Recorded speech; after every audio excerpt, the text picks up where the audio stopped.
Welcome, everybody, to Ask a CEO interview series. I'm Greg Demetrio, the Chairman and CEO of Lorraine Gregory Communications. The Ask a CEO interview series highlights CEOs leading important companies and what goes on in the C-suite as they run those companies. Today, my guest is Tom Abbate. He's the CEO and Executive Director of the Society of St. Vincent de Paul, Long Island. So after 25 years in the retail industry, Tom joined the society as the Director of Store Operations before he became the CEO in 2010. Welcome, Tom. Thank you very much for sitting down with us. No problem. It's always great to speak with you. So the Society of St. Vincent de Paul has been helping the poor for over 75 years on Long Island. Can you tell us who you serve and what services you provide for them?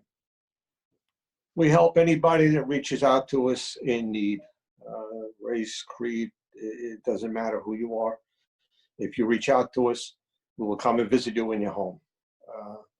One of the key factor I want to bring up first is the society doesn't work without our over 1,200 Vincent volunteers. These people in the old normal went to visit people in their houses 2 at a time. And that gave us the ability to see what the true need was. They might have been looking strictly for a utility bill or a rent payment. But when we're there, people notice there's no food in the refrigerator. We can get them food. They're eating dinner off a box. We'll get them a kitchen table so they can share a family meal together. We'll notice the kids might be outside in the winter with no coats. We'll get them coats. We try to solve around depiction, just the immediate one-time ask. And we try to get them back on a path to self-reliance. Excellent. That's really important stuff because there's so many different needs. So yes. Under the pandemic situation, the coronavirus, have you seen an increase in the need? Tremendous increase. We've been trying to monitor as best we can. Right now, you've seen a huge increase in requests for rent and mortgages. So we're trying to get a handle on that. People are just not able to pay their rents, as everybody knows. It's talked about every day, Governor Cuomo and all of that. But we're trying to see what immediate needs they have. As we know, there's a moratorium on evictions. So what do they need today? And we'll try to have a long-term plan for them as best we can. You get involved with getting them food because you see so many of these pop-up food distribution lines, and they seem to be miles long. Are you guys involved with that as well, getting food to people? Yes, we have donors that donate food cards to us, the cards that we give out to different supermarkets. We have pantries in many of our conferences. Volunteer groups have pantries. And I found that the major food distributors in the nonprofit world of Long Island have been very, very well equipped to handle this. They're doing a great job, and they help us too. We get food from them directly ourselves. All right, wonderful. So you work hand in hand with them? Yes. Oh, wonderful. One great thing about Long Island is so many nonprofits here, and everybody it's really a great community. Nobody's duplicating services, and we work with each other. So on a day-to-day basis, how is your operation different than usual? Well, as I said, the main part of our mission was 2 Vincentians going to a house. That's not happening. So we're doing as best we can over the phone referrals. And we're trying to help them that way. And we don't know when we're going to get back to the homes. People reluctant to have people come to their homes, and the volunteers may be reluctant to go into a home, and that's understandable. So does that limit your ability to serve those people, or you're still able to keep up? Yeah, we're still keeping up. We have calls every week talking to our volunteers in the diocese.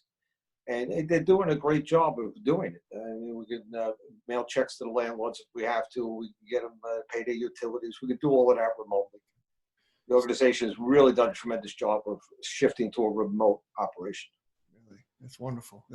I think you're in the same boat as most everybody. We're trying to figure this out Sure. again and keep doing what we're supposed to be doing. So now I understand that the society has had to cancel some of your major fundraising events. That has to be a tragedy to begin with because that's your lifeline to funds. How do you think you're going to be able to make up that shortfall now? Well, I'll just talk about our annual golf outing for a moment. That was a huge fundraiser for us. And what we've done is we've turned it into an appeal of all of the people that donated to the event, that sponsored the event, that came to play golf every year with us.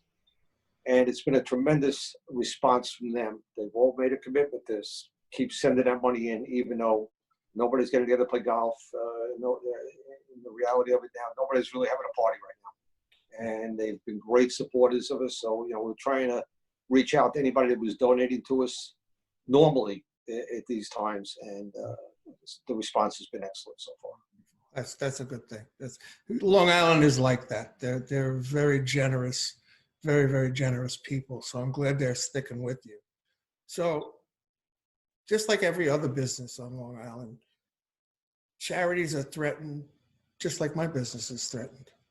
There's going to be a difference. It's going to be different. In your industry, the nonprofit and charities, do you think you're going to see a trend to consolidate resources and services through mergers, especially for the smaller nonprofits? It may happen down the road. We've seen it before many, many years ago. A lot of the nonprofits got together and merged, and it's been very successful. Nobody was eaten up and disappeared. They merged, and they came out of it as a united organization. It may happen with some of the smaller groups, and sometimes it's for the better, for both groups, whoever merges.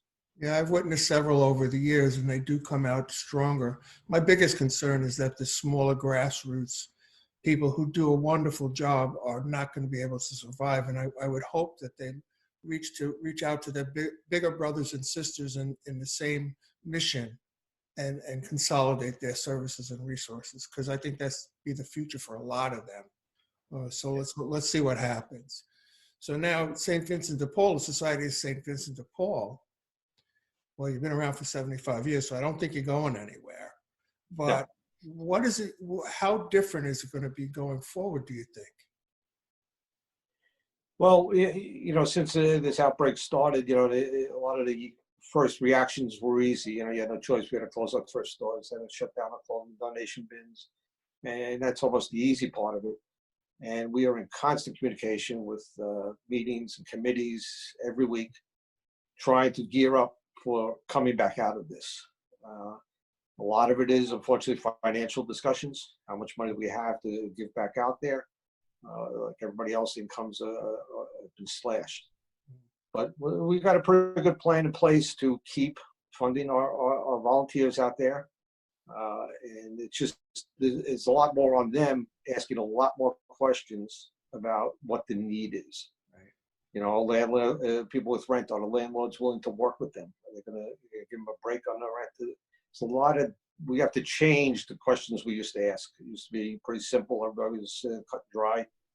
The demographics of what's going on out there are much different than they were before this pandemic.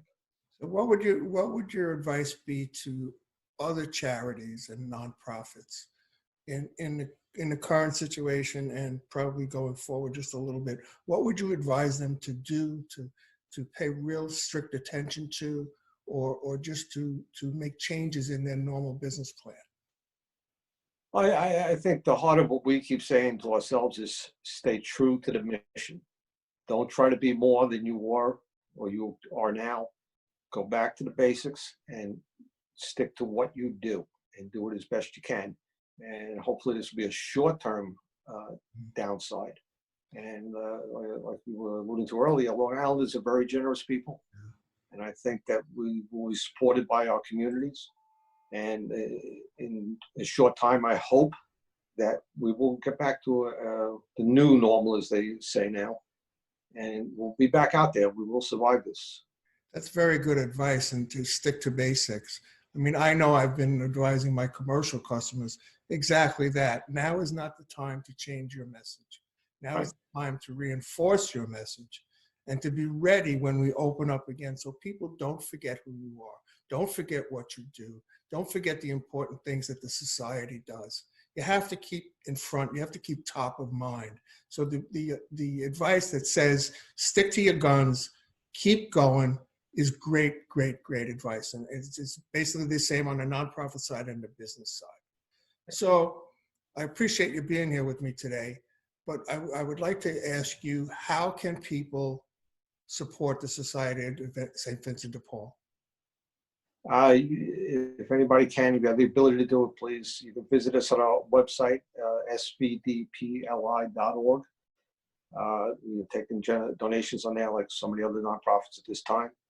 And or if you want to reach out with some kind of, if you have a grant in mind or an endowment of some sort, please call us. The number is 516-822-3132. Terrific. We're seeing a big increase in that piece of the demographic also. Well, I wish you all the best. I wish the Society of St. Vincent de Paul all the best. And I hope that we as a region, as a country, as a state, come out of this stronger than we were before and steeled for a really big fight, because I think that's what's going to be needed. I think we're all going to need to come together and fight this thing and get back to the America that we know. So thank you very much, Tom. I much appreciate it. Thank you. Good talking with you.